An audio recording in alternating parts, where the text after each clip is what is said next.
The problem with invention is you are largely failing. You are a failure almost on a daily basis, almost on an hourly basis. Occasionally you have a big win, but you have to learn to accept failure as an essential part of your life. And I would urge anybody thinking about invention to first and foremost come to grips with that idea that you're mostly going to be failing. As a full Stanford faculty professor, to develop a system like the CyberKnife and to establish a company like Accuray and then do the same thing again with ZAP and ZAP Surgical is really an outstanding achievement. Please welcome Dr. John Adler. A quote from a famous Hong Kong neurosurgeon who said, "A good neurosurgeon knows how to operate. A better neurosurgeon knows when to operate. And the greatest neurosurgeon knows when not to operate." So, the point is surgeons need to expand their view of who and what we are. And I think radiation oncology has a very important role in that transition because this is not anti-radiation oncology. I think in the end, this is a team sport. What advice do you give physicians or medical students who have other bold technological ideas but are unsure to translate this into reality? Don't do it.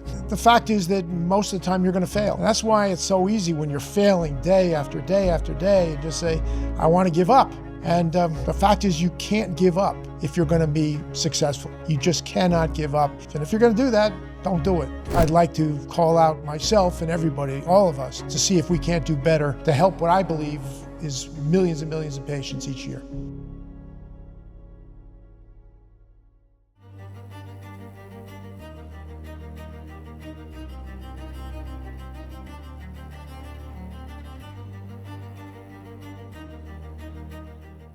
Okay, John, let's start right away. So I think you started with the CyberKnife idea at the end of the 80s, right? By this time, a robotic device coupled with a radiation machine was far from every idea. How did you get to this idea that this could be a worthwhile technological piece in medicine? Well, I had no idea whether it would be truly successful or not, but I fell under the sway of Lars Leksell when I did my fellowship at the Karolinska. And the importance of Leksell was not just that he was a big neurosurgical thinker, but he also put his ideas into action. He was willing and committed to commercializing them. He was fortunate to have a son that really wanted to do this for him, Harvard Business School grad. But from the start, Leksell knew that ideas by themselves were nothing, that to make them real required this commercialization process. So I could see with my own eyes, flesh and blood do this. And so as great a figure as Lars Leksell was in my life, it became tangible. And so I quickly realized what Leksell had done in the brain was, in my way of thinking, genius. So just to explain to the audience, not everybody knows Leksell. So Leksell is the founder and the pioneer in radiosurgery. He developed the idea of radiosurgery. Radiosurgery is a ultra high precision radiation with maximum accuracy for brain structures. And so this was his idea, actually at the end of the 50s, I think. And then he developed the so-called Gamma Knife system, which was the first radiosurgery device, which was coupled with a head frame, so a screw to the head. And that's the place in Sweden where John doing your residency, or when was that? Yeah, it was in-folded fellowship during my residency. And if you go down to the ZAP suite downstairs, you'll see Lars Leksell's face, visage. Right. So that's the background of Leksell, and that's where you did your fellowship and you saw and learned what radiosurgery is, and then came your idea, how can I develop that further, right? Yeah, I said, if it works in the brain, why wouldn't it work elsewhere in the body? And just a little bit too much time on my hands, I figured out a basic construct for how that might happen, and that became the core imaging system of the CyberKnife. And in the very earliest days, what were your biggest hurdles in pursuing that? Well, virtually everything. I didn't know what I was doing, which is both a good thing and a bad thing. It's good to be naive. If you're naive, you don't know what you can't do. it's bad to be naive because you do a lot of stupid things. But when you're young and energetic, you just keep pounding away. And I was fortunate enough, it's all just good fortune to land at Stanford. And Stanford just happened to be the center of the world linear accelerator business. Actually, the modern linear accelerator came out of Stanford, came out of the Klystron, came out of developing radar and sonar, which is what the Klystron was developed for. And lo and behold, I landed right next door to where the only place in the world probably a next generation radiation product could be developed. And was there a moment when you were told this is not going to work? There was like an hourly basis I was told it was not going to work. In fact, this only heard about 10, 15 years ago, but my closest partner in radiation oncology quietly told me one time over drinks that for the first 10 years of our relationship, he and the entire Department of Radiation Oncology used to call the CyberKnife Adler's Folly. It was little more than a joke. And little did I know they were the people I was working with each and every day. But I believed, and eventually pounding my head against enough bureaucratic barriers, it did become real. So how did you stay focused then? And how did you overcome all the skepticism around you? I'm just pig-headed. If you were to ask me what my saving grace is, I think I have a few IQ points, but not that special. But I am pretty damn persistent. And, I've won very few athletic competitions through skill. If I win, it's just through sheer hard-headedness and determination. And I took the same approach to my invention. With enough persistence, it did become real. And what motivated you then finally to come from a full staff academic neurosurgeon, basically in the foundation of Accuray, to become a physician entrepreneur? Oh, out of necessity. I mean, it would be my dream, like my mentor, Lars Lexell, to have somebody dear and close and trusted in my life, like my son, for example, who would take care of all the commercial side of things, but it just didn't happen. In the best of worlds, I would have had a close commercial partner. I do think in the end, my perhaps best skill set is translating a tool into the clinic, but I just never found that partner. And I liken myself a little bit to like Stradivarius. Well, I wish I was Stradivarius, but we heard the musicians play recently. It's one thing to make a beautiful instrument. It's another thing to use it. And those are two discrete skill sets. And I had to pick one, and I couldn't find someone to make my damn machine. So I had to leave my academic appointment and make these machines. So looking back, what is your biggest lesson, either good or bad, to have a disruptive medical technology transferred into a commercial product? I have myriad lessons.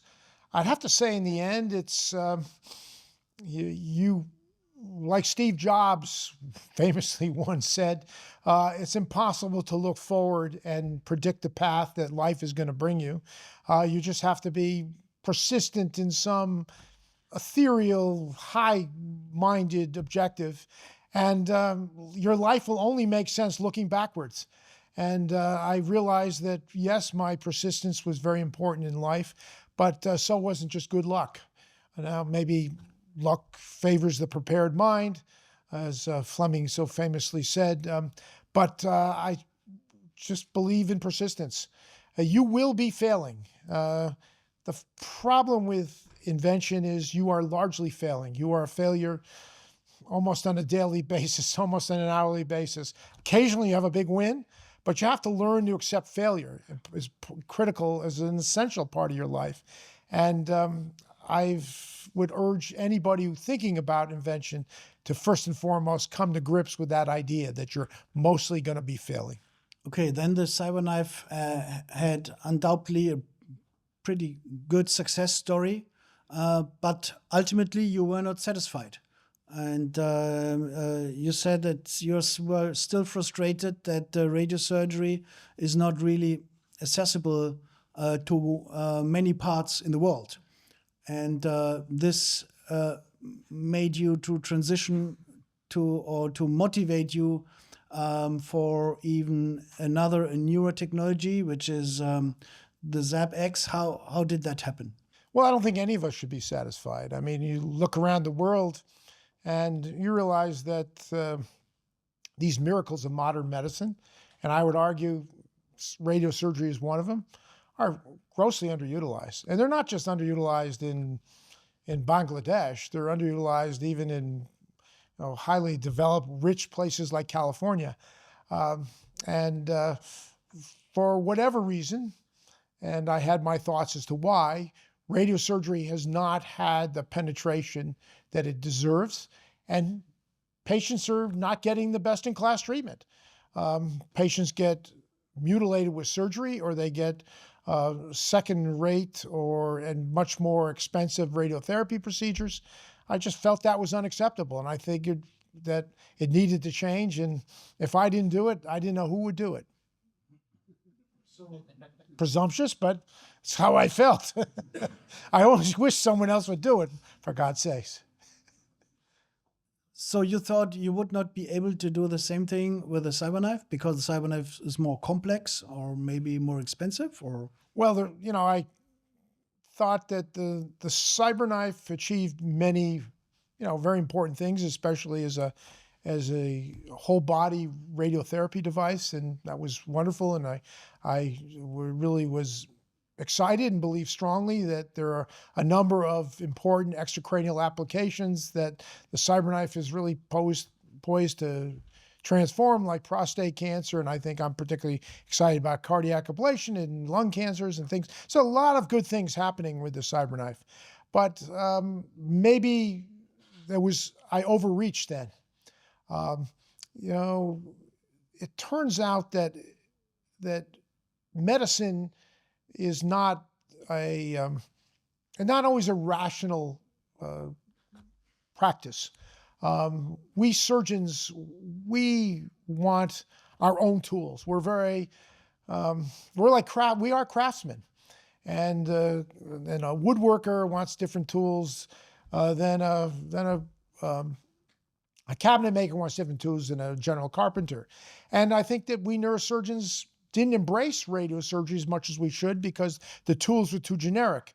The tools quickly became radiotherapy tools, and they failed to continue to be more and more evolved for the brain, for example. And my own view of the whole radiosurgery business is that we're thinking one machine can do all. Maybe the future is specialized machines optimized for specific radiosurgical applications. Now, I can't do it all at once, but I figured I would start in the brain, where there are pretty well-defined indications. And very importantly, I think we're just getting started in brain radiosurgery. Yeah, well, that's what I said in the beginning. For the audience, I mean, I like what you say, that this is a neurosurgery tool. That's how we see it. Not everybody sees it like that, but we strongly believe that either the CyberKnife or the Zap is so-called a surgical tool. I mean, in the past with big surgeons, big cuts, and it went smaller and smaller and minimal invasive and keyhole surgery. And we claim we do surgery without even cutting, right? And I think that is important to mention. Not everybody gets that. This is not just another radiation machine. This is as precise, as effective, as good as surgery, but without cutting. And that is something I think you cannot state often enough, right? I was just in Hong Kong a couple of weeks ago and was introduced to a quote from a famous Hong Kong neurosurgeon who said, a good neurosurgeon knows how to operate. He said, a better neurosurgeon knows when to operate.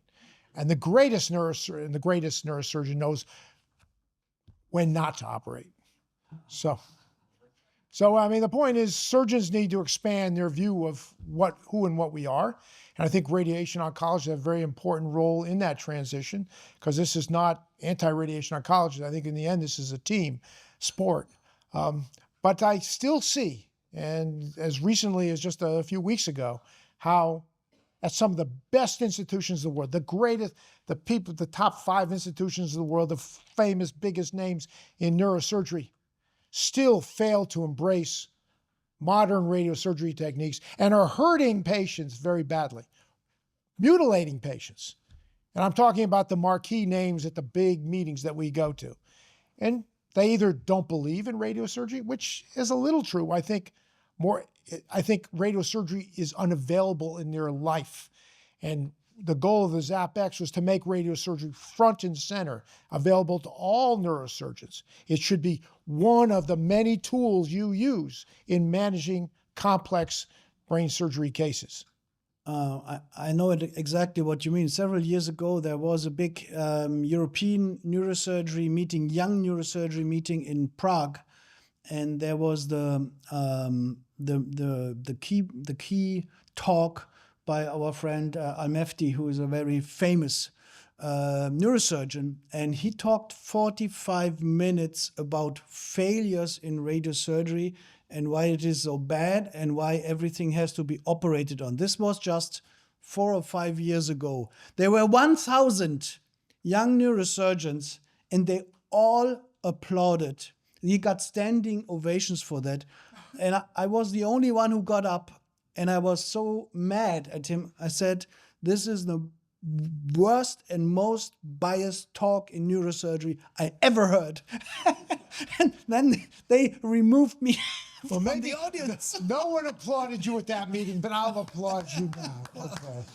But that's exactly That is the mindset of That's the neurosurgery mindset. today. It's the mindset. And the frustrating thing is these are young people, they're 28, 29, 30, 32 years old.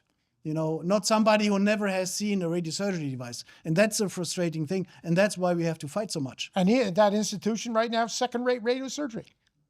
And so at this stage in my career, I am committed to being the voice in the distance, telling people what they're doing is not right.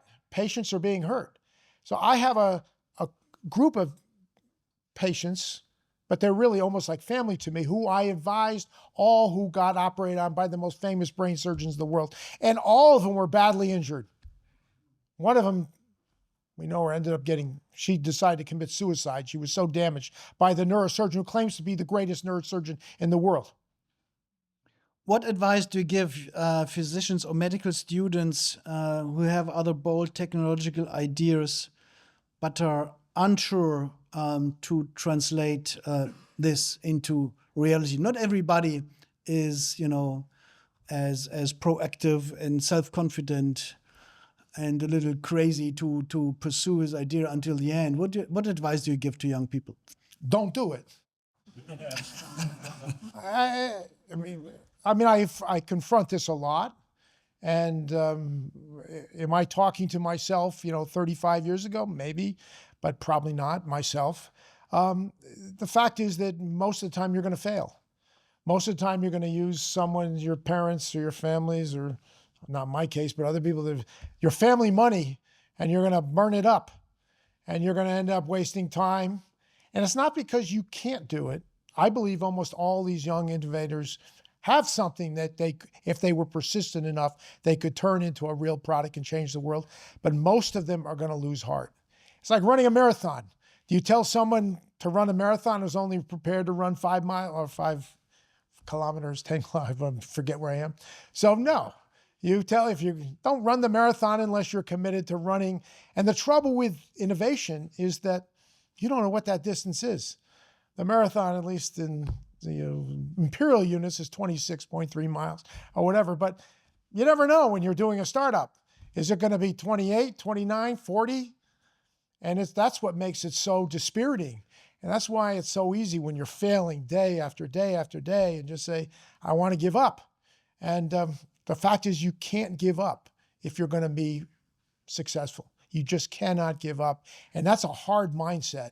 And I've seen most of the young innovators come to me they try and they take a few steps and then they give up. And if you're going to do that, don't do it.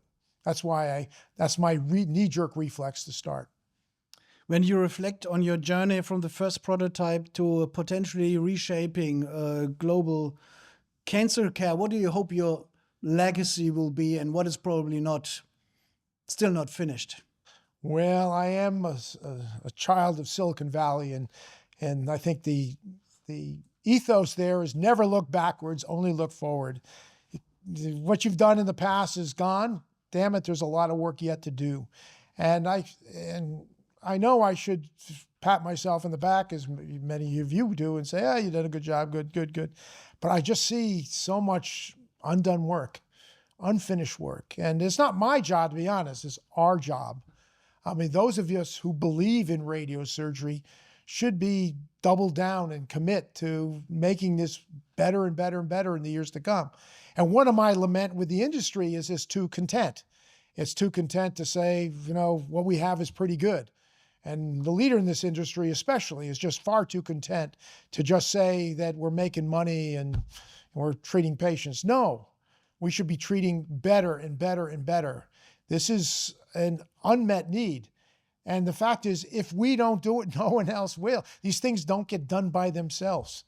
And so it does take commitment from a broad number of people, some investors, for example, and patients, physicians, but certainly startups, people, entrepreneurs. We all have a stake in this, in creating the future of medicine. So I don't spend too much time patting myself in the back, although I acknowledge I've done some pretty good stuff. But I do think I'd like to call out myself and everybody, all of us, to see if we can't do better to help what I believe is millions and millions of patients each year. So you don't look so much back. So if you're starting your innovation journey today with today's capabilities like AI, cloud computing, and advanced robotics, what would you build next?